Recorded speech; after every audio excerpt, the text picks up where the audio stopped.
Curug Tujuh Bidadari.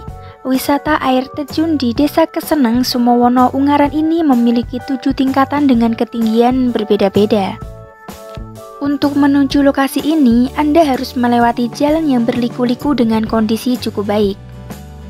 Namun demikian, Anda akan disuguhi pemandangan persawahan dan hutan yang hijau yang sangat indah.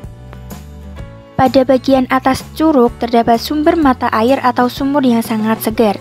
Di sekitar curug juga terdapat panggung dan jembatan bambu untuk menikmati cantiknya Curug Tujuh Bidadari dari ketinggian. Curug Tujuh Bidadari adalah curug yang ada di kawasan Gunung Ungaran di Semarang.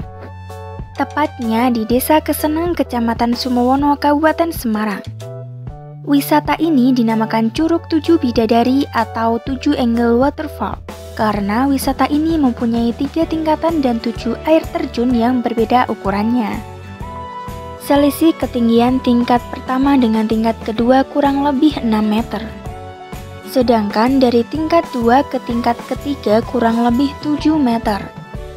Air yang mengalir dari Curug Tujuh Bidadari masih sangat bersih dan segar karena bersumber asli dari air pegunungan.